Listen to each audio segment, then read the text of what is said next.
Hello dear students, कैसे हैं आप सभी? स्वस्थ हैं? आइए हम सब क्लास 12th की फिजिक्स का बहुत ही इम्पोर्टेंट चैप्टर आज देखेंगे। और चैप्टर का नाम है किरचॉफ के नियम तथा विद्युत परिपथ। ठीक है, इस चैप्टर में आप जो पहली टॉपिक पढ़ेंगे वो आपको पढ़ना है विद्युत सेल के बारे में। विद्युत सेल इंग्लिश में क्या बोलेंगे? Kirchhoff law and electric cell. Chapter का नाम है किरचॉफ का सर्कुलेट्स लिखा है। किरचॉफ का नियम चैप्टर है, ठीक है। और विद्युत परिपथ, हाँ, विद्युत परिपथ। आपकी हेडिंग क्या है? विद्युत सेल। तो विद्युत सेल एक ऐसी डिवाइस होती है, एक ऐसी सिस्टम है, एक ऐसी मशीन है जो क्या करती है? रासायनिक ऊर्जा को विद्युत ऊर्जा में क्या करती है? बदलती है। तो आपकी विद्युत सेल एक ऐसी युक्ति जो रासायनिक ऊर्जा को क्या करती है? विद्युत ऊर्जा में बदल देती है। विद्युत ऊर्जा में चेंज करती है, ठीक है। विद्युत जो सेल होता है क्या होता है? एक कंटेनर और एक बर्तन के अंदर एक विद्युत अपघट्य का क्या रहता है? विलय, ठीक है। ये पात्र के अंदर विद्युत अपघट्य का क्या रहता है? जली विलयन रहता है। इसमें क्या करते हो आप? दो पदार्थ की आप क्या कर देते हो? इलेक्ट्रोड दे देते हो।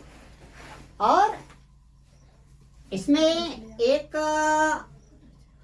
जो इलेक्ट्रोड है, केमिस्ट्री मैंने पढ़ाया था कि जब इलेक्ट्रोड और विद्युत अपघट्य के बीच में क्या होता है? पोटेंशियल डिफरेंस होता है। तो आवेश का क्या होता है? प्रवाह होता है। एक्चुअल में जो इलेक्ट्रोड है, एक इलेक्ट्रोड की इलेक्ट्रॉन त्याग करने की टेंडेंसी होती है और दूसरे इलेक्ट्रोड की इलेक्ट्रॉन ग्रहण करने की टेंडेंसी।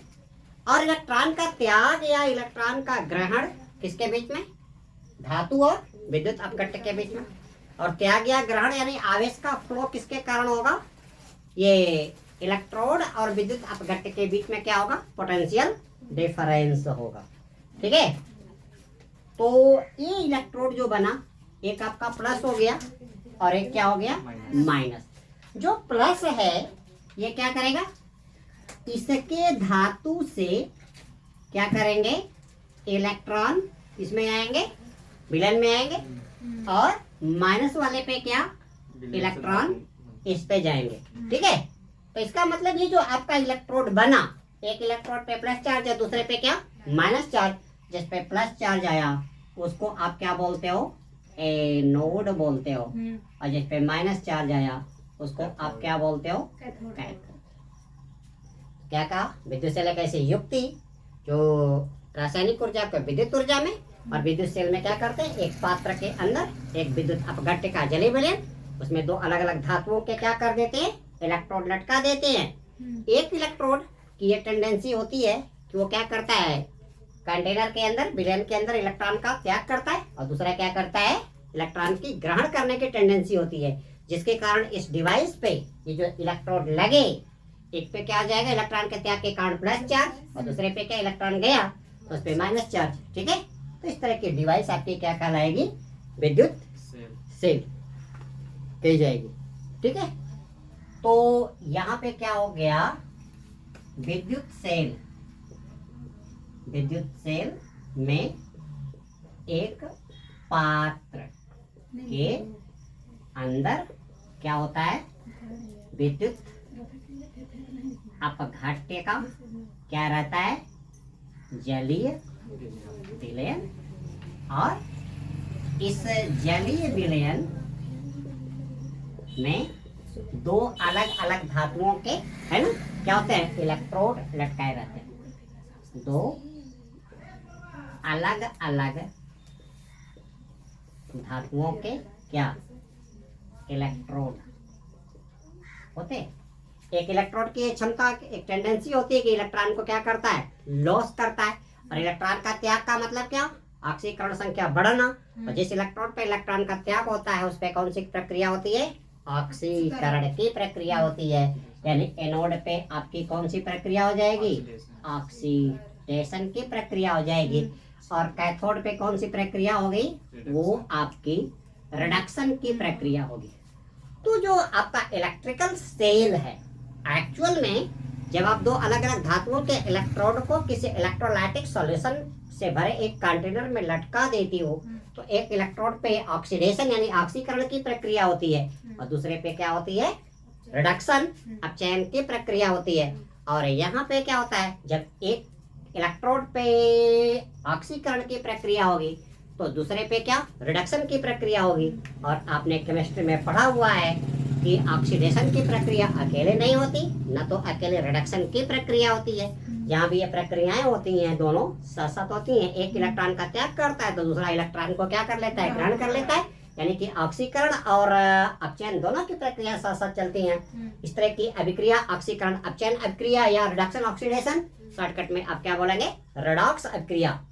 तो विद्युत सेल एक ऐसी डिवाइस हो गई जिसके अंदर इलेक्ट्रोड और इलेक्ट्रोलाइटिक सॉल्यूशंस के बीच में रेडॉक्स अभिक्रिया होती है।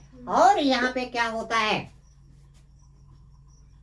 इलेक्ट्रोलाइटिक सॉल्यूशन क्या करेगा, फैराडे के नियम के अनुसार आपने पढ़ा है कि कैथोड पे धातु क्या करेगा, जाकर के शुद्ध धातु के रूप में जमा होता है। क्यों जमा होगा, कितना जमा होगा, ये आपने फैराडे के विद्युत अपघटन के प्रथम नियम में आपने पढ़ा है।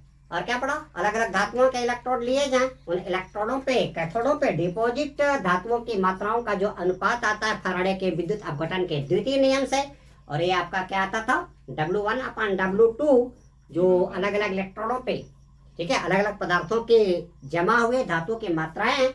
और ये बराबर आपका आया था E1/E2 इक्वल टू Z1/Z2, जहाँ पे आपका E1 और E2 क्या है, दो अलग अलग धातुओं के इलेक्ट्रोवैलेंट वेट तुल्यांक की भार है। और Z1 क्या है, Z2 क्या है, इलेक्ट्रोकेमिकल इक्विवेलेंट विद्युत रासायनिक तुल्यांक है। और यहाँ पे Z की वैल्यू अपने फैराडे के नियम में पढ़ा था कि W प्रोपोर्शनल टू क्या होता है, Q, W इक्वल टू क्या होता है, ZQ। अब यहाँ पे Z आपका क्या हो जाएगा, W/Q।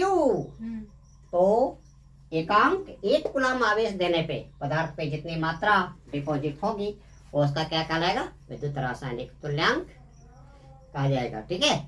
और आपकी Z की वैल्यू, क्योंकि W इक्वल टू क्या था, ZIT, और Z आपका एक कूलम आवेश देने पे अगर आप क्या करते हो, 96,500 कूलम एक फैराडे के आवेश के बराबर आवेश आप देते हो, तो उस पे डिपॉजिट मात्रा कितना, उसके एक तुल्यांक की भार के बराबर आती है। तो यहाँ पे आपका W इक्वल क्या आ गया, EIT आ गया। अब यहाँ पे Z इक्वल टू क्या, E, और 96,500 कूलम दे रहा, तो Z इक्वल टू क्या हो गया आपका, E/, क्या होता है, 96,500। आईटी का मान रख दिए हैं, हाँ, एक IT 1 एम्पियर और T क्या किए, 1 सेकेंड हमने रख दिया, ठीक है। तो ये आपकी क्या थी, विद्युत सेल के बारे में एक छोटा सा समझने का एक प्रयास था बाय डॉक्टर वाईपी सिंह जानकारी के माध्यम से। आइए हम लोग अगले टॉपिक में देखते हैं विद्युत सेलों के प्रकार, टाइप्स ऑफ इलेक्ट्रिक सेल। ये समझ में आ गया होगा प्रोसीजर।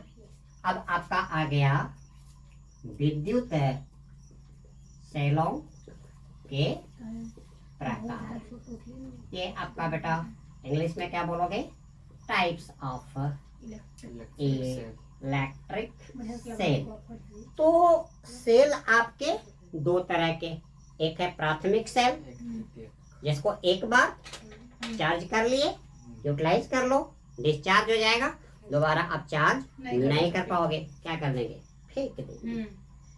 दूसरा सेल वो होता है जिसमें चार्जिंग और डिस्चार्जिंग दोनों प्रक्रियाएं होती हैं।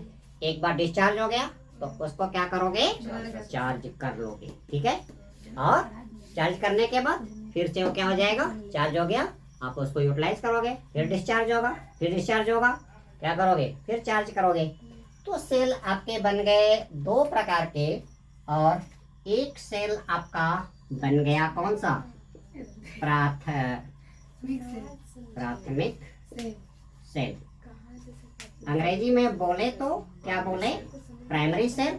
और दूसरा हो गया द्वितीयक सेल। बात नहीं करो भाई। दूसरा आपका आ गया सेकेंडरी सेल हो गया, ठीक है। प्राइमरी सेल का मतलब क्या?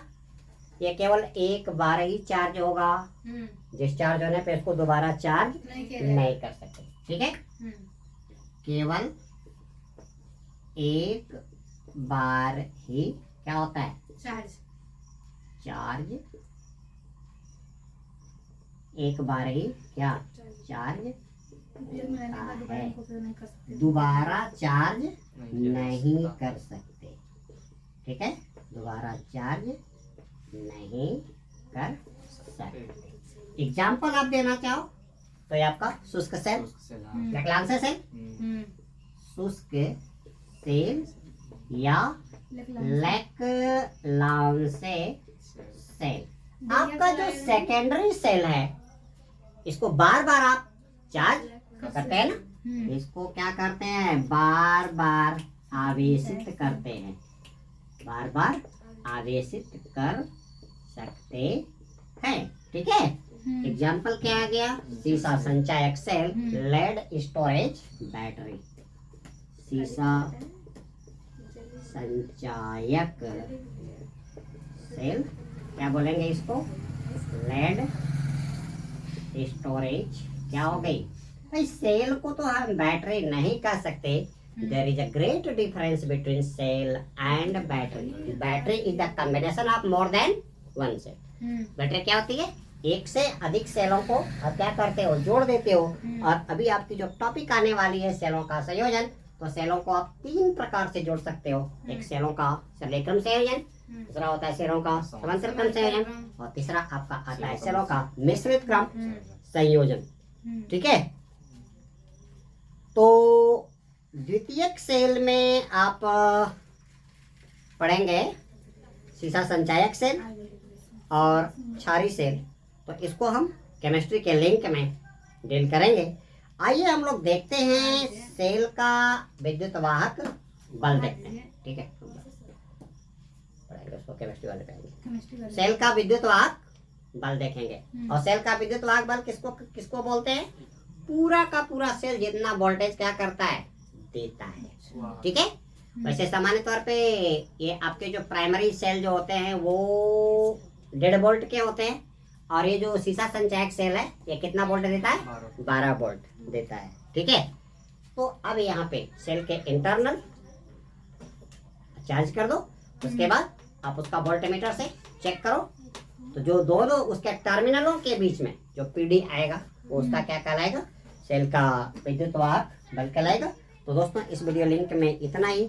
अगले वीडियो लिंक में हम लोग सेल के विद्युत वाहक बल, electromotive force of a cell और EMF of a cell topic पे चर्चा करेंगे। इस वीडियो लिंक में इतना ही। थैंक्स।